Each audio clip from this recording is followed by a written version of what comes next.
Hey everybody and welcome to Pals Chat. I'm your host Gina Parker. I'm here with my co-host Ashley Jones. Heyo. Ashley, what have you been into? Mostly just Grey's Anatomy. It's a crazy show, man. hmm Just gets weirder and stranger. It's interesting because I think I saw my first stretch of episodes without Meredith Grey in it. Like Mm. it was like I feel like it's a preview of like how it's gonna go moving forward. So I was like, oh, this is interesting because Bailey's in charge and she's bringing in a new trainer and she's ousting her mentor, and it's like a hospital coup, and the lines are drawn and everyone's picking sides. And but it's interesting because everybody doesn't want Weber to leave, but everybody also is like, well, here's my own like benefit for me. So like Kepner tries to take Gray's job while she's suspended, and then everybody else is like, well, this other person they're bringing in isn't so bad. And so like, and Jackson is like, you guys are, you know, traitors, and is like coming down on everybody. So it's really interesting. It's really interesting. And it's like dividing couples too. Like Jackson's mom and Dr. Weber are Yeah. like basically like he's sleeping at the hospital and he won't come home. And Jackson and April are like living together but divorced and have a baby. And it's. And then Hunt and Amelia are like fighting about kids, which feels like a rinse and repeat of him with Christina. But it's weird because like they were both very like, yeah, let's get married, let's have kids. And she was like, let's have kids. And then now she's like, I don't want to have kids. And it's like super confusing. Well, on private practice, she had a whole thing where like her fiance and son died. So, Hmm. trauma. Yeah, they talk about it, but like initially with Hunt, she got wrapped up in the romance and she's very like, yeah, let's have kids, get married. I want to do everything. So like I feel like he was sort of misled. Like Christina from the beginning was like, I don't want to marry you because you want kids. And he's like, oh, whatever. And then he pretended like he could be without kids.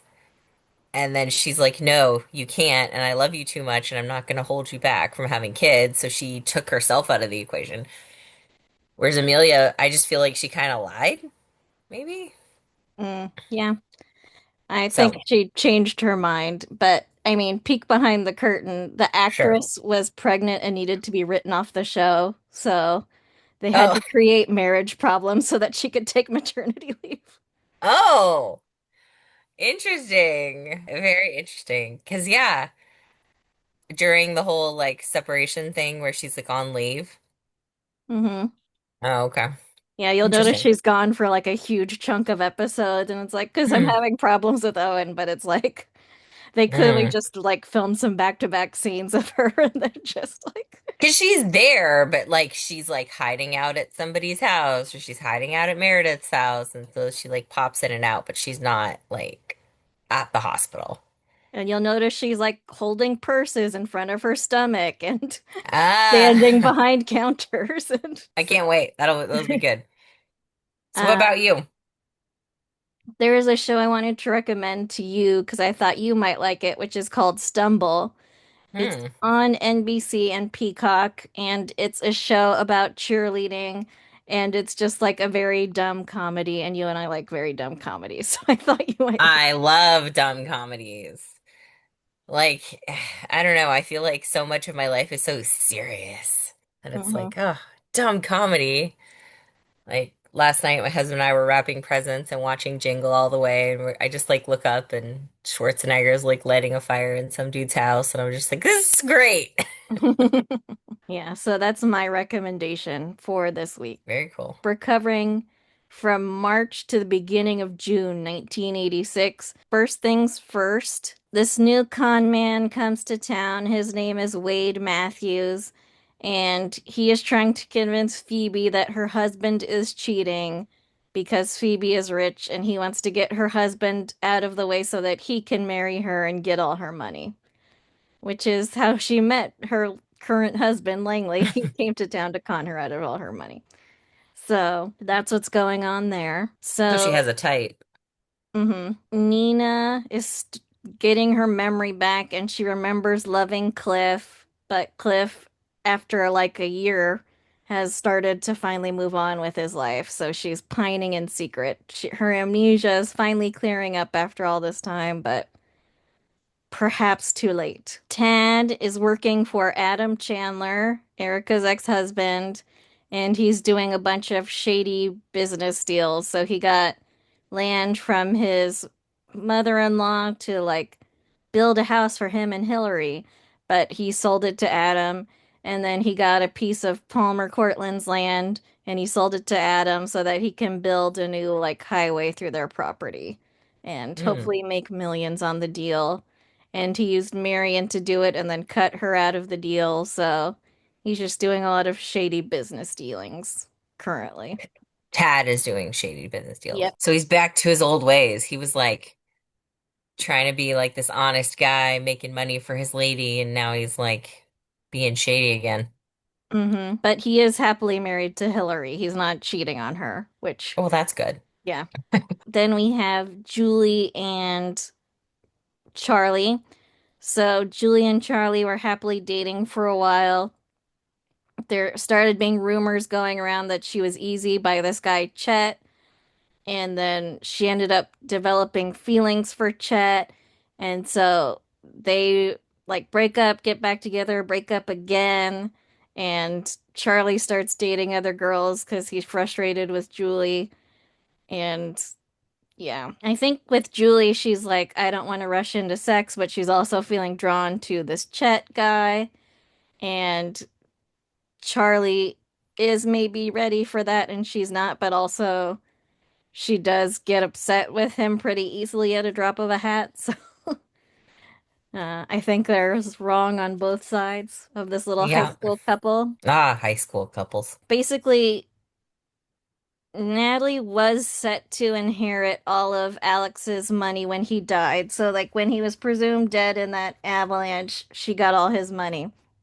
He turned up alive, as happens, and then only to die like the next month. But during that month he was alive, he heard Natalie and her mom talking about Jeremy and how he's her great love and how they have a thing going.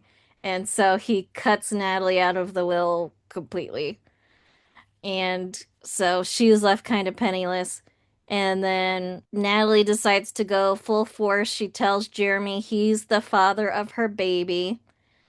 And she says they can't get a paternity test until after the baby's born. But basically, Jeremy is pressured into marrying her, I think, for custody reasons. And then, so they're married, but Jeremy still loves Erica. Erica still loves Jeremy. Erica comes by the house, and Natalie technically tells the truth about what happened, but she makes it seem like Erica nearly caused her to have a miscarriage. And she like comes to Erica's house again and like picks a fight with her. So she decides she's gonna go ahead and murder Erica because there's no way Jeremy will ever give up Erica until Erica is dead. So she's gonna murder Erica. She grabs a gun and lures her onto like a scaffolding, a construction elevator thing that starts to collapse. Jeremy decides to save Natalie first because she's pregnant. And so, in his action to save Natalie first, he runs out of time to save Erica. Also, Natalie fights tooth and nail to stop him from saving Erica. And at the end of it all, you know, it's actually like the thing starts to tip over and she Kaboom. being Erica, she's Of not going course. out like that. She held onto the side of the building In her heels. in her heels. And so then ex-husband Tom hears her screaming and he rescues her. So Tom, who has historically not believed women, he decides to go ahead and rescue Erica, buying him some goodwill from all of us. Hmm. But Yeah, Erica is pissed. And so she Yeah. gets inside with Tom and Jeremy and Natalie and Adam. And Erica's immediately like, we need to call the police. She tried to kill me. And so Natalie fakes a miscarriage, gets out of trouble with everybody. They all just take her to the hospital, but Erica is still pissed, understandably. And so the next morning, Jeremy comes by. And she's like, I've thought it over all night long. I'm pressing charges against Natalie because she tried to murder me with a gun. And I'm also dumping you forever because you just took her side over me when that happened. So, If Tom hadn't come along when he did, I would have died. You're angry with me because Tom got to you first? Angry. Jeremy, my heart is breaking. that's where we leave Erica and Jeremy. So she didn't have to murder her. She just had to try to murder her, and it breaks them up. Yep. Is Jeremy like, don't press charges, she's pregnant? No, but he is worried about the baby. He does care about the baby. Mm. But yeah, Natalie sinking to a new low. Yeah, murder's pretty low. And I mean, she already tried to kill her husband, Alex. So Right. just another murder she's down for. Very Just to, murdery. just to keep this man who tried to strangle her. So The bar Ellen, is not high. the bar is not high. All's fair in love and war, Erica. Ellen moves into Cortland Manor with Ross, so Palmer has his son and daughter-in-law under his roof, which he's happy about. Before Nina remembered loving Cliff, back when Nina still had the amnesia forever, she started to fall in love with Benny, and they had an affair behind Donna's back, because Donna is Benny's wife. And so they are on the outs now. Benny's ex-wife Edna sets up Donna on a double date with her. Donna doesn't really want to go, but she does it because Benny's standing right there and is like, "Oh, sure, I'll go on a date with this guy." Just to punish him a little bit, which she kind of deserves. Fair enough. Greg and Robin, who we last saw going on vacation, they've been having some problems with all of Robin's secrets. They are planning to get married soon, but Robin is secretly still married to a guy named Don, which is a secret Greg knows, and that his mom Enid soon finds out from eavesdropping. Alfred, he has a huge crush on Tad's bank coworker. And so Tad, Hillary, and the bank coworker's brother help set them up on a date. So they get to be happy. And that's finally it for this week. But like I said, we covered a few months. That's why there's so much because Oh, okay. Ellen's a winner because she's like moving in with her husband and happy family with yeah. Palmer. I guess she's a winner. All It's right. Who's your hard to loser? dig up. I gotta say Natalie. She's really taken the cake on, murderiness. Just really after Erica, but of course Erica always has a plot device to save her. Natalie is the loser for trying to murder everybody in fake miscarriages. Mm-hmm. Seems like I'd be scared to do that too many times. It feels like bad juju. Right? Faking that many miscarriages while you're still pregnant. My winner is Erica for saving her own life by jumping onto the side of a building when the whole scaffolding fell down. That was so As you impressive. do. Very impressive. Yeah, very good. And then my loser, I mean, I think the loser is Natalie, but Jeremy for falling for all of her tricks and also getting dumped. Like, Jeremy, Yeah. you've known this Get woman it for decades. together. Like, figure it out. She's not that slick. Everyone sees through her stuff. And yet she's been getting away with all of it. So Yeah. only Erica's the one who sees her. And Erica gives this nice monologue that's like, What happened to me? Why am I losing all the time? Why do I let Natalie get the best of me? Over and over and over again, she wins and I lose. Why? Look, whatever the answer is, we're not going to solve it standing here. You remember, I used to be a winner. I used to come out on top always. What happened to me, Tom? You fell in love, Erica. Well, I shouldn't do that. Love is supposed to be wonderful. It is. It also makes you vulnerable. Those are winners and losers. Please like, subscribe, comment, Buy our merch. support us on Patreon. That's it for this week. Well, Well, bye. bye. Thank you for listening.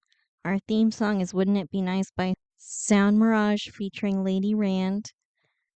Please rate and review, download, subscribe, all the things.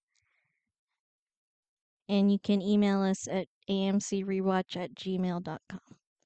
Thanks. Talk to you next week. On a certain night.